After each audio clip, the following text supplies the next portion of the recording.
So, Renaissance Workshops, Peter Harris. We're on site at St Andrew's Street Boot Sale. Beautiful trees. We're under an oak tree.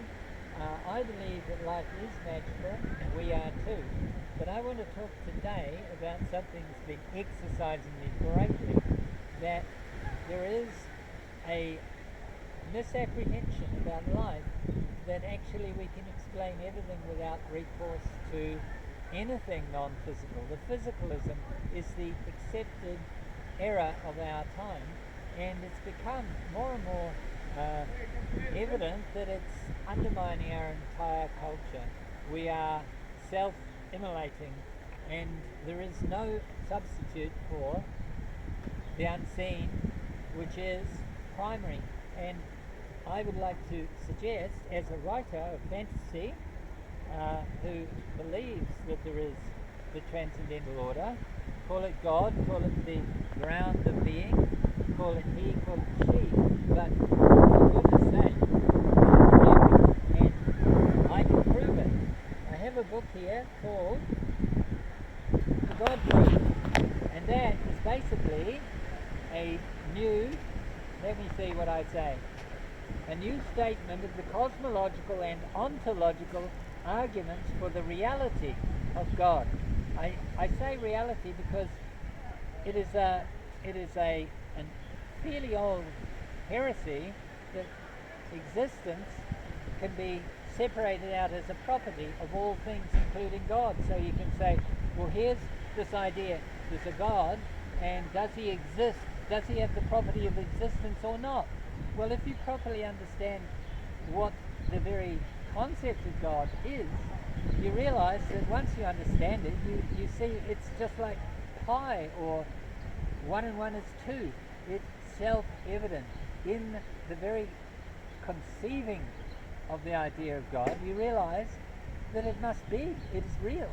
And so that is the basis of Western culture, the high culture. It is the basis of our culture, in fact.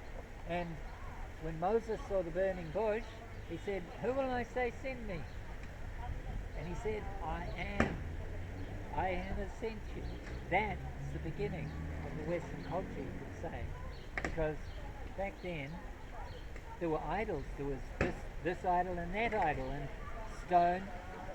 The physical and the non-physical were mixed up.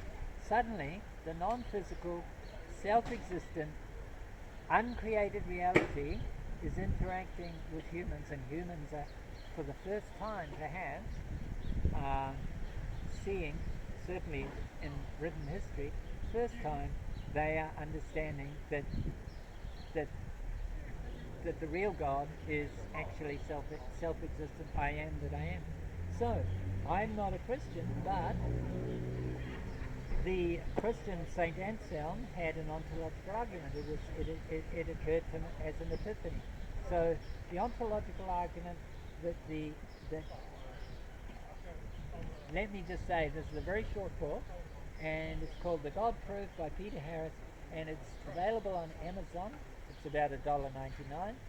And if you are at all interested and concerned about the foundations of the West, you must think about the fact that physicalism is a completely untenable worldview or world hypothesis. It does not have a leg to stand on. Literally, it is self-refuting.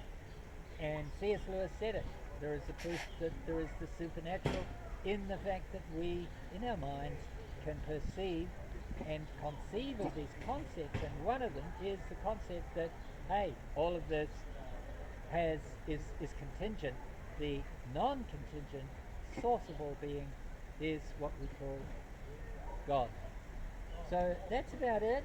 I have got a fantasy. It is, and I have a word. That's right. This is the title of this little homily, is the idea that writers who are theistic, they believe in a God, a transcendental order, a reality beyond all worlds.